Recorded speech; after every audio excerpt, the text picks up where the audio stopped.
Mathieu Picard, le numéro 84, a commencé à jouer en 3e secondaire pour le Petit Séminaire de Québec. Il a ensuite joué pour l'Académie Saint-Louis et pour le cégep François-Xavier Garneau. Lors de sa première saison au Rouge et Or, il n'était pas partant, mais ses efforts ont porté fruit et il est maintenant receveur dominant et capitaine pour son équipe. C'est sûr que quand tu décides de venir jouer dans une équipe comme le Rouge et Or, à moins d'être vraiment exceptionnel ou peut-être opportuniste, c'est rare que tu es partant ta première année. Je m'attendais à ça, je m'attendais à me battre pour une position dans l'avenir. Donc ça a été vraiment de travailler fort au départ, de justement de me coller à ces modèles-là pour d'en apprendre le plus rapidement possible, pour pouvoir, quand ça allait être à mon tour, d'être opportuniste puis de prendre le terrain.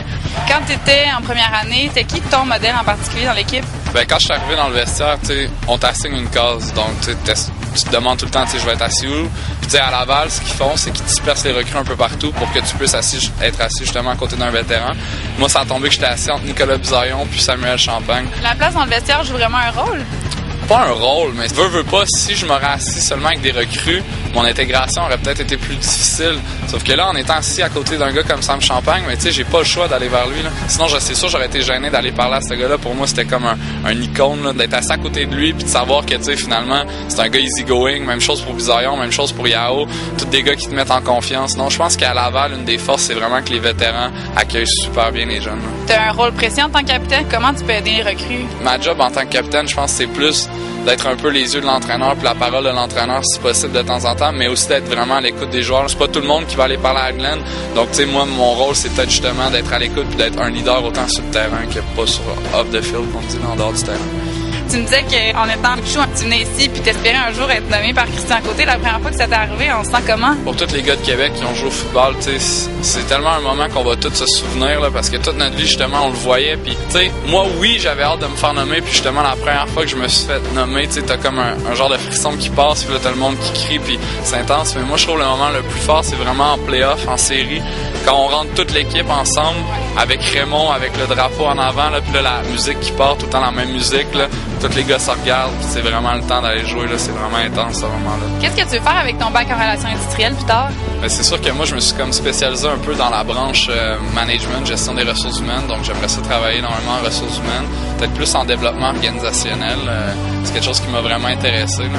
Je pense qu'une des forces, justement, de notre bac, c'est qu'on a beaucoup de professeurs qui mettent l'emphase sur les bonnes choses. Tu sais, des fois, tu as l'impression que tu t'inscris dans un bac, c'est un peu plus du tronc commun, mais j'ai su, justement, dans le bac en relations industrielles, à me spécialiser dans ce qui m'intéressait énormément. Puis avec ça, je sens que je vais pouvoir travailler en ressources humaines, autant dans une spécialité qu'être généraliste, si on veut.